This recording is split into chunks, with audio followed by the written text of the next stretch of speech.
요 다음 시간은 서울중앙장로교회 정영관 목사님의 사도행전 강해가 있겠습니다.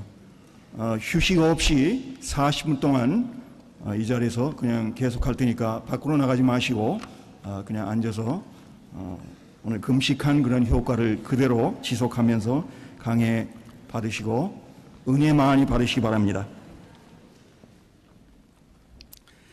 아직도 들어오고 계시니까 잠깐 이번에 선교대회에 참여하면서 이런 생각이 좀 나요. 천국 문을 막고 있는 사람들이 참 많구나 하는 생각이 들었어요. 먼저 오셨는데 꼭 이렇게 가세에 앉으시니까 안에 들어가기 참 나쁘더라고. 먼저 오시면 이렇게 가운데 들어가 앉으시면 나중에 오는 사람들이 앉기가 참 좋은데 가서 이렇게 뚝 막고 앉아있으니까 지나가기 참 나빠서 보면 여기서도 보면 가운데는 텅 비어있고요. 가서만 앉아 계시거든요. 그래서 그걸 보면서 천국을 막고 있는 것이 이런 거 아닌가 하는 생각이 들었어요.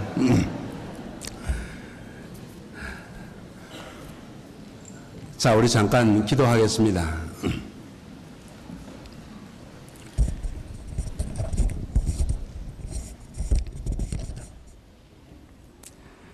우리의 생명을 주장하시고 섭리하시는 고마우신 아버지 하나님, 이 땅 위에 저희들의 생명을 허락하시고 오늘까지 하나님의 사랑과 은총 가운데 살게 하신 것을 진실로 감사하고 찬양합니다.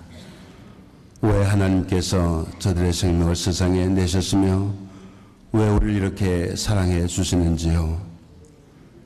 우리가 하나님의 뜻을 깨달아 알면서 한 가지 한 가지 하나님의 뜻을 이루어 영광을 주님께 돌려드리기를 소원합니다. 하나님께서 뜻이 계셔서 여기 제3차 한인세계 선교대회를 열게 하시고 지금까지 시간 우리에게 놀라운 은혜를 베풀어 주신 것을 감사하고 찬양하오며 우리로 하여금 다시 한번 선교에 대한 열정과 선교에 헌신하고자 하는 마음을 갖게 하신 것을 감사하고 찬양합니다. 이 시간에 저희들을 주님의 말씀 앞에 세우셔서 주님의 말씀을 상고할 수 있게 하시오니 하나님 감사하고 찬양합니다. 오늘도 하나님의 말씀을 상고할 때 이 하나님의 말씀 속에 숨겨져 있는 하나님의 뜻이 무엇인가 하는 것을 깨닫는 지혜를 저희들에게 허락해 주시기를 원하며 그 깨달은 말씀대로 살 수 있는 능력까지 허락해 주시기를 원하옵고 간절히 기도합니다. 더욱이 사도행전을 통해서 오늘 설교수의 말씀을 전하는 선교사들이 어떠한 태도를 가지고 선교에 임해야 할 것이며 또 선교에 함께 동참하고 있는 우리 교회가 어떻게 할 것인가를 결단하는 은혜의 시간이 되게 하여 주시옵소서. 이 시간 간구하옵기는 수에 사랑하는 선교사들에게 축복하사 오늘 이 말씀을 통해서 하나님 앞에 그의 생애를 온전히 맡길 수 있는 새로운 결단의 시간이 되게 하여 주시옵소서. 예수님의 이름으로 간절히 기도하옵나이다. 아멘. 저는 자유주의 신학을 하는 신학교에서 공부를 하고 또 자유주의 신학을 하는 대학원에서 공부를 했습니다. 그러다가 목회학 박사 학위를 공부하면서 복음주의와 접하게 되고 복음주의와 접하게 된 다음에 저에게는 놀라운 목회의 중생을 가져오게 됐습니다. 그것은 성경이 하나님의 말씀이라고 하는 사실을 이미 배웠고 또 그렇게 알고 있었는데 또 그렇게 성경이 하나님의 말씀이라고 가르쳐 왔는데 지극히 개념적인 그런 면에서 성경이 하나님의 말씀이라고 배우고 가르쳤습니다. 그런데 복음주의와 접하게 되면서 성경이 하나님의 말씀으로 그 하나님의 말씀 앞에 우리는 심판을 받아야 하고 절대적인 그러한 권위를 가지고 있는 절대무한 하나님의 말씀이어서 그 하나님의 말씀만이 우리의 삶의 기준이 된다고 하는 사실을 생각할 때 그 하나님의 말씀대로 살아야 되겠다고 결단을 가지게 됐습니다.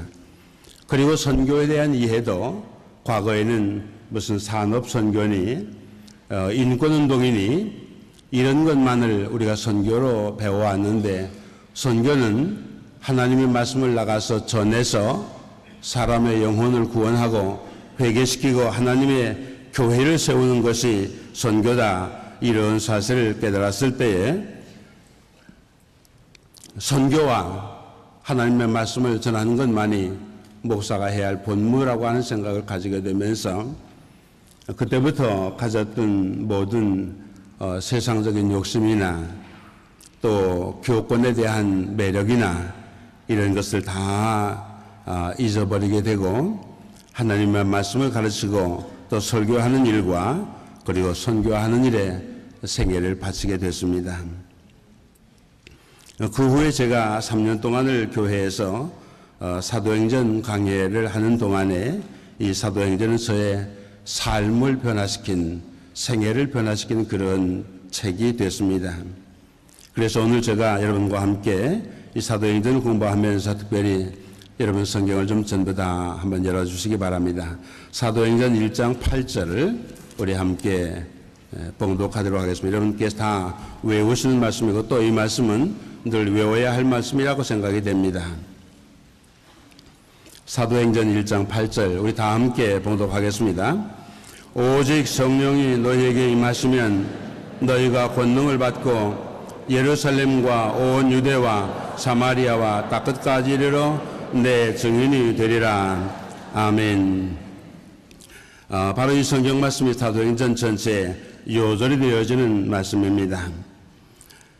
그 다음에 우리가 성경을 좀 또 읽겠는데 사도행전 20장 22절을 좀 열어주시죠.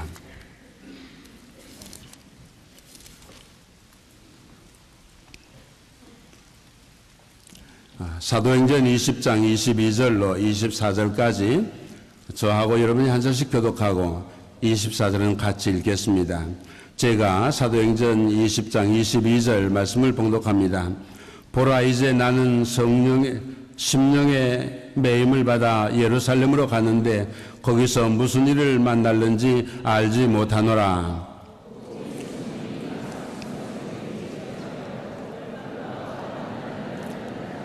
다 함께 나의 달려갈 길과 주 예수께 받은 사명 곧 하나님의 은혜의 복음 증거하는 일을 마치려 하면은 나의 생명을 조금 더 귀한 것으로 여기지 아니하노라. 아멘. 한 장만 더 넘기시면 21장 있습니다. 21장 10절로부터 13절까지 말씀입니다. 역시 제가 먼저 읽고 여러분이 읽으시고 함께 읽겠습니다. 사도행전 21장 10절입니다. 여러 날 있더니 한 선지자 아가보라 하는 이가 유대로부터 내려와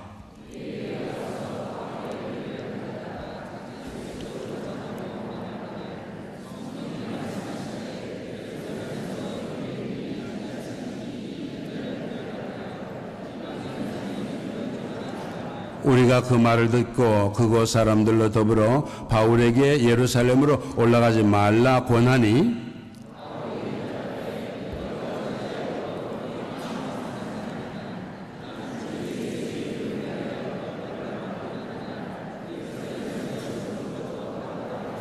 아멘. 그 다음에 27장 23절입니다.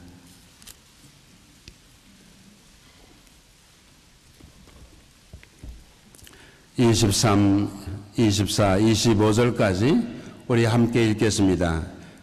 23절입니다. 나의 속한 바 곧 나의 섬기는 하나님의 사자가 어젯밤에 내 곁에 서서 말하되 바울아 두려워 말라. 네가 가이사 앞에 서야 하겠고 또 하나님께서 나와 함께 행선하는 자를 다 내게 주셨다 하였으니 그러므로 여러분이여 안심하라. 나는 내 말씀하신 그대로 되리라고 하나님을 믿노라. 아멘. 우리가 첫날 개회 예배할 때 정진경 목사님께서도 사도행전 1장 8절을 봉독하셨고 그날 밤에 김준경 목사님께서도 역시 사도행전에 관한 귀한 말씀을 하셔서 우리가 이번 이 대회 기간 동안에 사도행전이 계속해서 우리에게 얘기되어지는 말씀이라고 생각을 하게 됩니다. 바로 이 사도행전을 제가 이렇게 공부하면서 무척 제게는 놀라운 변화를 주었던 그런 말씀이지만은 저는 이 사도행전을 강의할 자신이 없었습니다.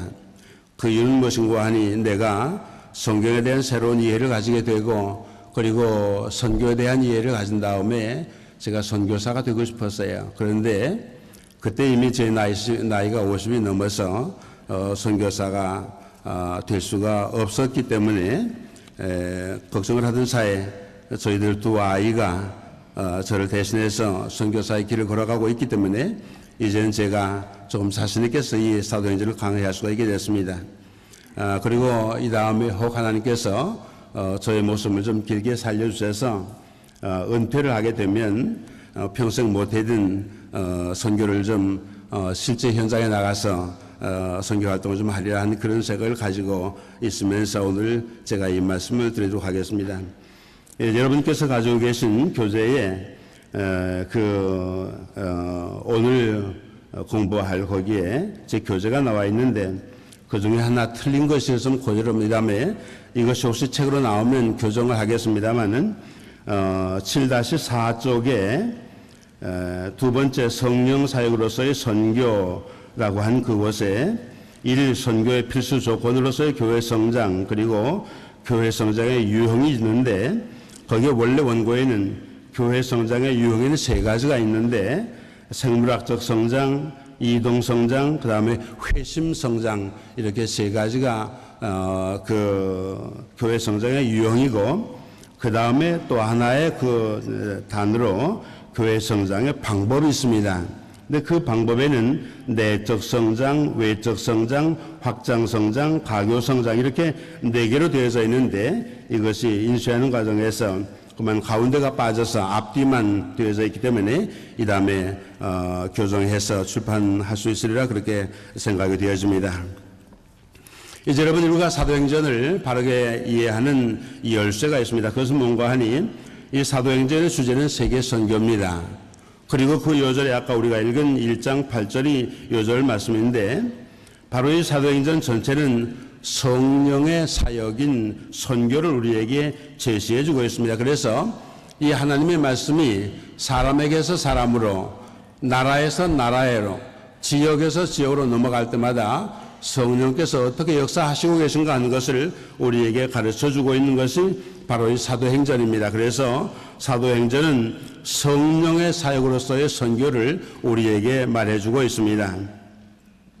그 다음에 세계의 선교에 초점이 맞춰져 있는 이 사도행전을 보면은 사도행전 전체가 주제에서 말씀하신 대로 사도행전 전체가 세계 선교에 초점이 맞춰져 있는데 바로 그것이 무엇인가 하니 사도행전 1장 8절이 요절인데 이 요절을 그대로 넓혀 놓은 것이 사도행전입니다. 그래서 사도행전 1장 1절로 8장 4절에는 예루살렘에서 전도하는 것이 기록이 되어져 있고 그 다음에 8장 5절에서부터 12장 25절까지가 유다와 사마리아의 복음 전하는 얘기가 기록되어져 있어요.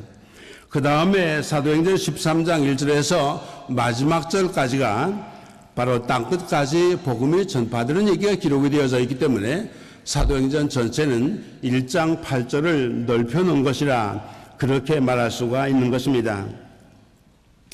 그 다음에 이 사도행전에서는 우리의 사명이 세계 선교이며 선교의 필수 조건은 바로 권능이다. 그러니까 예루살렘과 유대와 사마리아와 땅끝까지는 내 복음을 전하라고 하는 것이 주의 명령인데 이것이 되어지기 위해서는 능력이 있어야 된다. 능력을 받아야 된다고 하는 것을 말씀하고 있어요. 그런데 그 능력은 어디에서부터 오는 거 아니? 성령의 힘이다. 그렇게 말씀하고 있고 이 성령을 받는 일은 주님의 명령으로 기도하는 일이다. 이런 것이 바로 우리가 읽은 성경 말씀이 지금까지 내어져 있는 거예요. 그런데 이것을 여러분 지금까지 여러 강사들이 많이 말씀하셨기 때문에 오늘 이것은 제가 말씀드리지 아니하고 이제 이 교회 하나님의 말씀을 전 세계에 전하기 위해서 하나님께서 하신 일은 바로 그의 교회를 부흥시키시는 것, 교회를 성장시키는 것이 그 전제 조건이라고 하는 것을 이 사도행전은 우리에게 말해주고 있습니다. 그래서 여러분이 가지고 계신 교재를 앞으로 자세하게 좀 살펴보시면은 그 선 속에서 어떻게 하나님께서 교회를 성장시키는가 하는 과정을 쭉 거기에 기록이 되어져 있기 때문에 이것을 여러분이 나중에 성경을 좀 보시면서 공부하시면 좋으리라 그렇게 생각을 해서 그것을 뛰어 넘어가겠습니다.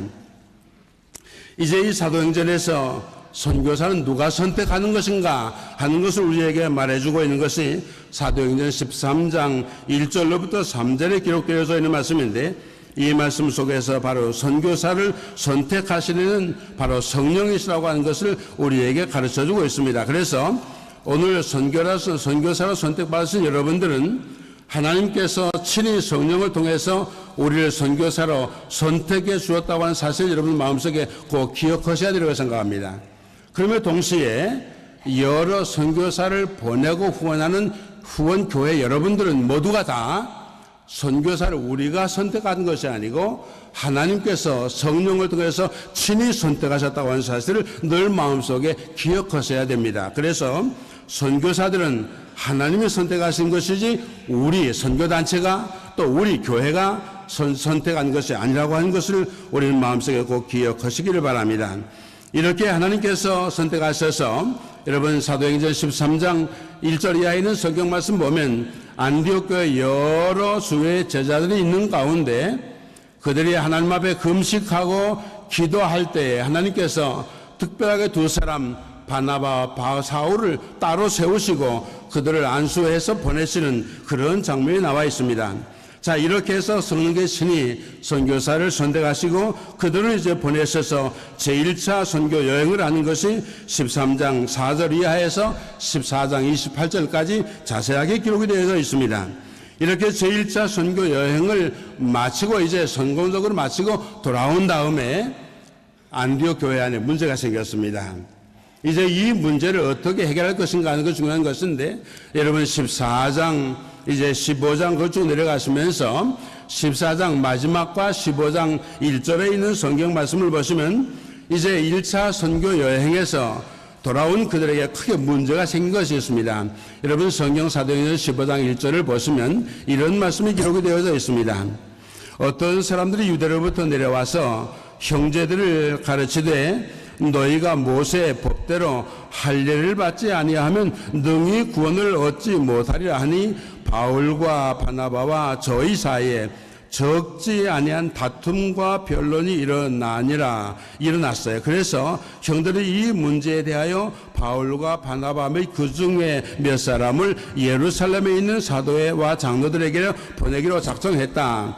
이렇게 해서 이제 크게 선교를 하고 돌아온 그들에게 그만 문제가 일어났어요. 그 문제가 무엇인가 하니 우리가 구원받으려면 율법 지키고 할례 받고 그래야지 구원받지 예수 믿는다고만 구원받느냐 하는 이런 것을 가지고 교회 안에 문제가 된 거예요.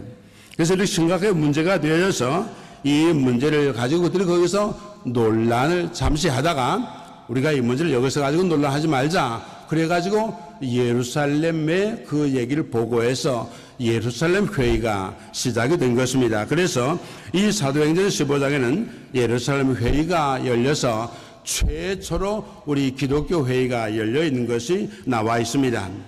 이제 바로 여기서 선교를 위한 회의가 얼마나 중요한 것인가 하는 것을 생각하면서 여러분 교회가 이 회의를 할 때 주의해야 될 많은 것들을 발견하게 됩니다.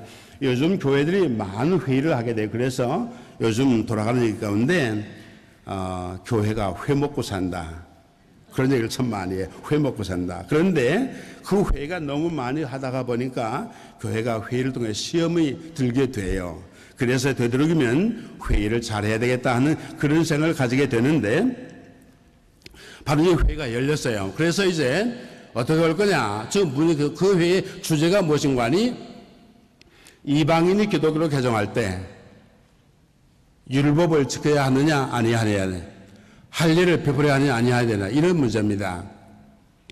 이런 문제 가지고 회의가 진행이 될 때에 베드로가 일어나서 무슨 얘기를 하는 거 아니 고넬료의 가정에 가서 전도하게 되어진 그 배경 이건 여러분이 잘 아시는 얘기이기 때문에 좀 뛰어넘습니다. 고넬료의 가정에 가서 전도하게 되어진 것이 바로 하나님의 성령께서 그를 보내게 하신 사건을 얘기합니다. 그렇게 얘기를 하면서 하나님께서 고넬료의 가정에 가서 복음을 전하도록 나에게 성령으로 준비시키셨다. 그렇게 그가 얘기를 하면서 이제 우리도 지키지 못하는 그런 것을, 율법을 이방 사람들이 다 부과하는 것은 그건 너무 지나친 일이다. 이렇게 얘기를 합니다. 그렇게 얘기를 이제 하게 되어지니까 바로 이와 같은 얘기 속에서 아주 중요한 사실을 결정하게 되는데, 그 결정에서 이 결정이 얼마나 중요하냐면은 이젠 기독교가 유대 종교로 머무르느냐, 아니면 이 기독교가 세계적인 종교로 넓혀지느냐 하는 중요한 결단을 이 회의에서 하게 됩니다. 바로 그 회의에서 야고보가 이 베드로의 얘기를 밑받침하면서 뭐라고 말하는 거 아니? 이제 우리가 이방 사람들에게, 이방인들이 기독교를 개정할 때 우상의 더러운 것과 음행과 목매어 죽이는 것과 피를 멀리하자, 이 네 가지만 금하게 하고 다른 것은 다 자유하게 해주자, 이렇게 제안을 하게 됩니다. 그런데 이 제안을 할 때 야고보가 뭐라고 말하는 거 아니? 지금 시몬이죠. 시몬이 말한 것이 옳다, 그렇게 얘기를 해요. 여러분, 이 교회가 어려움이 당할 때, 어려움이 있을 때 어떤 어려움이 있는 거 아니? 목사님이 어떤 안을 하나 내놓으시면 중요한 교회 중직인 장로님이 만일에 그것을 반대하고 나오신다, 그러면 그 교회가 되겠습니까? 또 어느 중직 한 분이, 장로님 한 분이 무슨 안 내놓으시면 다른 장로님 아니요 하고 그런다면 교회가 되겠습니까? 이 중진들이 뜻을 모아야 되는데, 이 베드로 사도가 나와서 얘기하시니까 야고보 사도가 그 베드로의 주장이 옳습니다, 그렇게 뒷받침을 하면서 전적으로 지지해 주시면서 당신의 얘기를 하게 돼요. 그러니까 이 베드로하고 야고보 이 두 기둥이 합의가 되니까 예루살렘 회의가 중요한 결단을 쉽게 내릴 수가 있었던 것입니다. 자, 이렇게 해서 이제 그들이 결정을 한 다음에, 참 우리가 이 사도행전을 공부하면서 놀라운 사실을 발견하는 것은, 이렇게 결정을 하고 난 다음에 이젠 결정이 되고, 거기에 사울과 바나바, 이제 바울이죠, 사울과 바나바와 그 안디옥 교인들이 다 와 있어요. 그래서 이제 결정된 사실을 그냥 알려만 주면 돼요. 그리고 바나바와 바울 보고 이제 결정됐으니 안심하고 가서 전도하시오, 그렇게 말해주기만 해도 되는데, 이상하게 이 회에서 뭘 결정하는 거 아니? 그 결정된 결의문을 문을 써가지고 그 중에 대표 두 사람, 유다와 실라 두 사람을 선택해서 그들에게 이 결의서를 가지고 안디옥 교회에 가라고 그래요. 가서 보고하라 그래요. 참 이상한 일입니다. 근데 이것이 나중에 우리가 중요한 사실을 발견하게 됩니다. 자, 이렇게 해가지고 회의가 은혜 가운데 잘 마치게 됐습니다. 자, 바로 이렇게 해서 회의가 마쳐지고 난 다음에 이제 선교 사역을 어떻게 성령께서 주도하시는가 하는 사실을 보게 되어지는데, 조금 전에 말씀을 해드린 대로 선교사를 선택하는 일을 바로 성령께서 하시는 겁니다. 그렇게 하신 다음에 이제 이 사람들이 나가 이제 이렇게 회의를 마치고 이제 두 번째 전도 여행을 떠나려고 하는데, 이 바나바하고 바울 사이에 문제가 생겼어요. 무슨 문제가 생겼는 거 아니? 바로 이 제1차 전도 여행을 하다가 마가라고 하는 젊은이가 도중에 그만 실망을 하고 너무 어려워서 견디지 못하고 도중에 선교를 포기하고 돌아왔어요. 그때 여러분, 지금 세 사람이 선교하다가 한 사람의 선교 동역자가 낙심하고 돌아가니까 이 두 사람이 얼마나 실망이 컸겠습니까?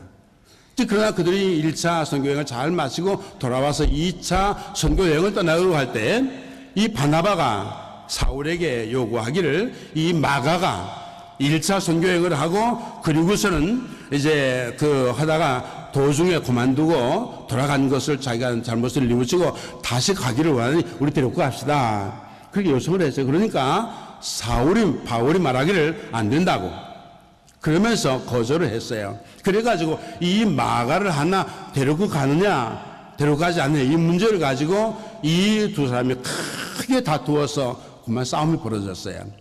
제가 은혜 받기 전에는 이것을 읽으면서 얼마나 실망했는지 몰라요.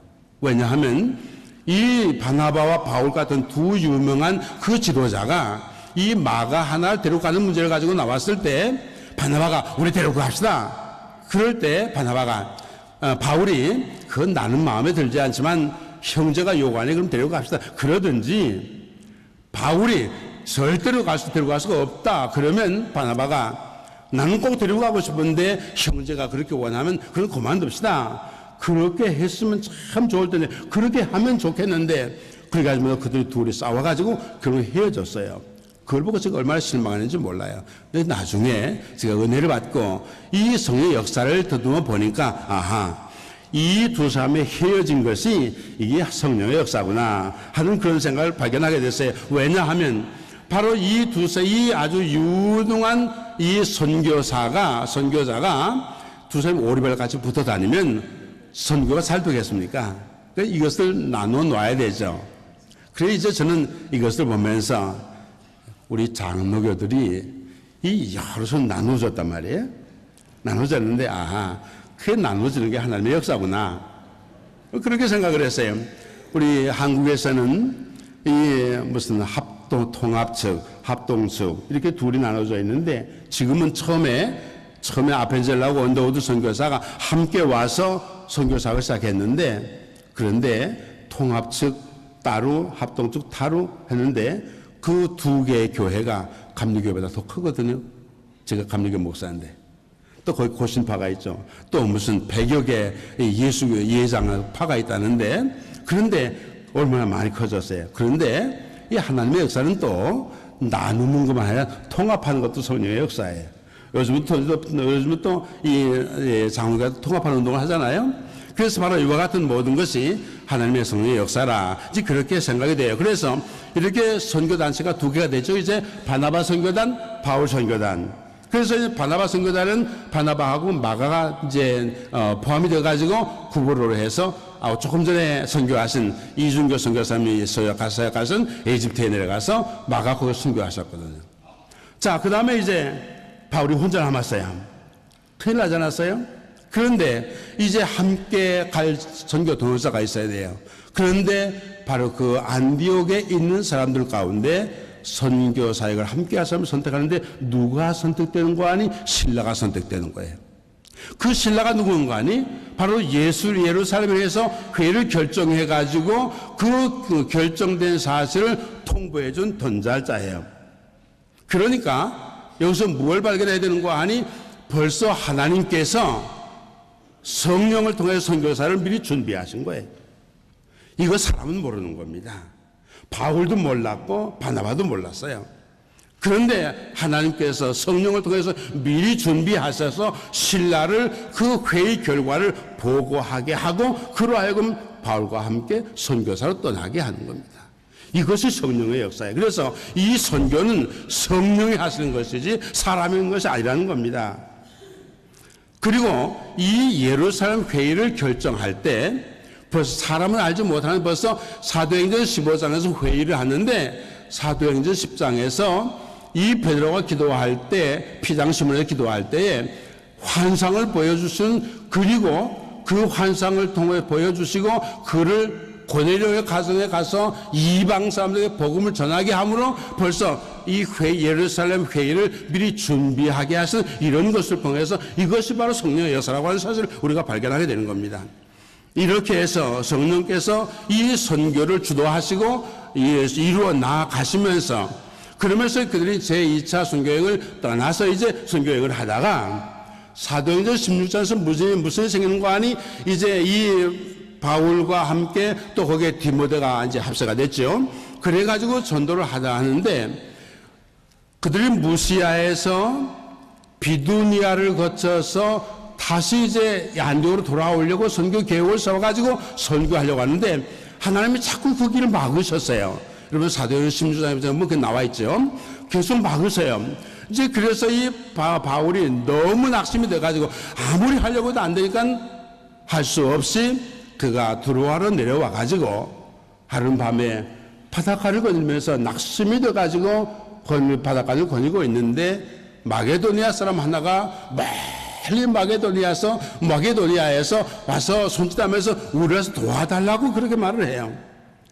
그때 바로 이 사울이 깨달은 것이 자기들이 계획했던 그 하나님이 막으시고 성령이 막으시고 나를 여기에 보내셔서 저 마게도니아 사람이 우리와 도와달라고 하는 거 보니까 우리를 저기로 가라시는 건가 보다 그렇게 결정하고, 그리고 사울은 그 다음날 바울은 즉시 보따리를 싸가지고 배를 타고 바울 선교단이 마게도니아로 건너가게 됩니다.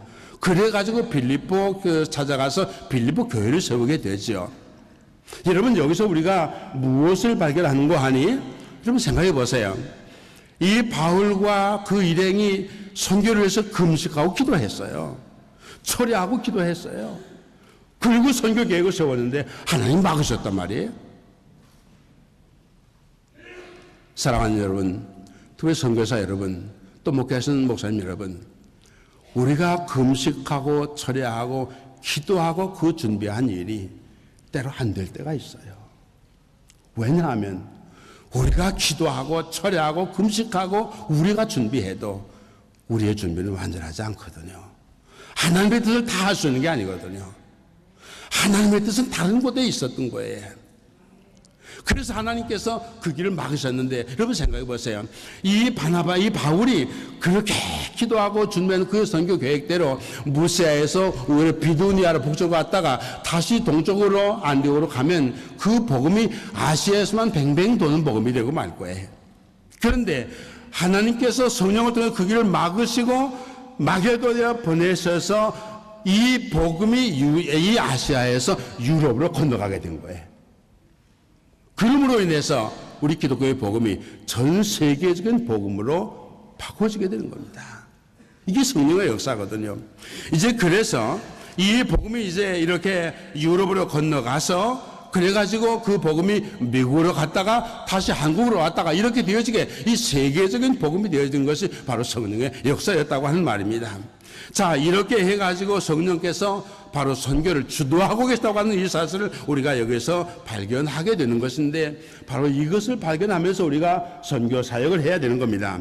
그 다음에 마지막으로 이제 선교 사역이 이렇게 선교 사역을 하는 중에 이 선교사들이 위험을 직면하게 된 경우가 참 많습니다. 그런데 바로 이렇게 선교 사역이 위협에 직면하게 되어질 때에 하나님께 선교사들을 어떻게 보호하시는가, 바로 이것을 우리가 사도행전에서 발견하게 되는데, 아까 우리가 읽은 성경 말씀 속에서 이 바울이 죽음의 고비를 당하게 돼요. 그런데 그때마다 그 죽음을 면하도록 성도들이 요청을 해요. 예루살렘 올라가지 말라고. 아가보가 심지어 무슨 일까지 하는 거 아님, 바울의 띠를 가지고 자기 몸을 꽁꽁 묶으면서 하는 말이, 즉 이 성령이 내게 그러시는데 이 띠 임자가 예루살렘에 이렇게 구속될 거다, 그렇게 얘기해요. 바로 그때 바울이 한 말입니다.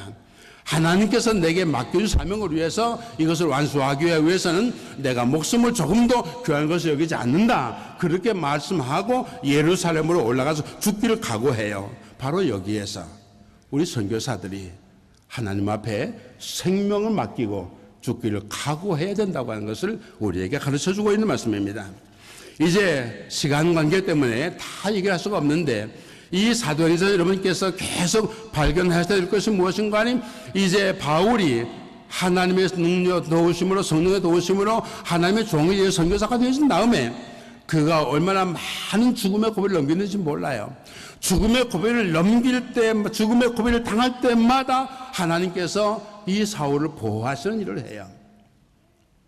다메섹에서 전도하다가 우리 성경을 보니까 성문을 무슨 사람이 막으면서 바울을 죽이려고 하는데 창문을 걸고 바구니에 대해서 피하게 하는 그런 일을 우리가 하는 것을 발견하게 됩니다. 그 후에 예루살렘에서 북동들이 성전에서 지금 바울이 마지막에 하나님 앞에 기도하고 있는데, 선교사역을 다 마치고 기도하고 있는데 북도들이 와가지고 잡아갔어요. 그런데 그때 바로 천부장이 긴급으로 군인들을 동원해가지고 그 폭동을 전전시키고 그리고 바울 결박해 가요. 그래서 거기 죽음의 고비를 넘기게 돼요. 그 다음에 이 예루살렘에 있다가 이제 바울을 죽이지 않고는 밥을 먹지 않겠다고 하는 결사대가 조직되는데 40명의 결사대가 조직이 됩니다. 그래가지고 바울을 죽이기 전에는 우리가 밥 먹지 말자. 그리고 이제 내일 아침에 어떤 일이 있는가 하니 이 예루살렘에서 가이사라로 바울을 호송하게 된다는 사실을 알게 돼요. 길에서 매복하고 있다가 바울을 죽이려고 하는 거예요. 그 사실이 알려지게 됐어요. 그래서 바로 그 날이 새기 전에 한밤중에 천부장이 이 모든 군주를 동원해가지고 그날 밤으로 가이사라로 바울을 호송하게 돼서 죽임을 면하게 됩니다. 자, 이렇게 해서 가이사라에 가서 이제 또 3년 동안 머물러 있는 동안에 여러 번 바울이 죽을 고비를 넘겨요. 나중에는 이제 벨릭스가 새롭게 이제 그 총독이 되어지면서 유대에 있는 지도자들이 유인을 해요. 뭐라고 하는 거 아니? 가이사라에 있는 바울 좀 데려다가 예루살렘에 재판합시다. 왜냐하면 그렇게 해가지고 돌아오는 도중에 이 바울을 죽이려고 하는 겁니다. 그때 벨릭스가 뭐라고 하는 아니다. 우리 올라가서 하자. 필요하시면 우리가 올라가자. 그래가지고 구위를 다시 면하게 돼요. 또 우리가 나중에 읽은 성경 말씀대로 이제 로마를 로마로 가다가 배에서 풍랑을 만나게 되는데 바로 그 풍랑을 만날 때 하나님께서 성령을 통해서 내가 가이사 앞에 서야 되리라. 그러면서 이 가이사 앞에 세우기 위해서 바울을 하나님께서 보호하기 위해서 어떤 일을 하시는가 하니 그 배 안에는 270명의 모든 사람들 다 건져내시는 일을 하세요. 이 성경 말씀 통해서 하나님께서 그의 사랑하는 그 선교사들을 어떻게 살리시는가 하는 것을 우리가 보면서 선교사 여러분이 목숨을 걸고 하나님께 의탁하시면 하나님 여러분의 생명을 살리실 걸 믿으시기 바랍니다. 늦게 시작했으니까 조금만 제가 말씀을 하죠. 김준권 목사님이 예수 그리스도 막 그러시더라는데 참 좋더라고요. 그런데 손을 내밀면서 예수 그리스도 그러니까 뭐 데모한 것 같아요. 그런데 오늘 제가 이제 결론을 말씀드릴 때 여러분께서 성령 그렇게 대답을 하세요. 제가 그 방법 그대로 좀 참 좋더라고요. 자, 사도행전은 누구의 생전입니까? 기도는 누구를 기다리라고 말씀했습니까? 오순절에 무엇이 임했습니까? 누가 교회를 세웠습니까? 누가 교회를 부흥시켰습니까? 선교는 누가 하십니까? 누구에게 붙잡힌 사람이 선교사가 됩니까? 복음이 개인에게서 개인으로 전파되는데 누가 역사하십니까? 복음이 가정으로 들어가는 누가 하셨습니까? 복음이 이방인에게 전파되게 하는 일을 누가 하셨습니까? 복음이 이 지역에서 저 지역으로 넘어갈 때 누가 하셨습니까? 교회를 흔들어서 흩틀게 하니까 누구십니까? 아시아의 복음을 구라파로 넘어가시는 누굽니까? 구라파의 복음을 세계의 복음 만드시가 누굽니까? 복음 선교의 물꼬를 옆으로 틀으니까 누구십니까? 선교의 회의를 선교적인 결론으로 내리시니까 누구십니까?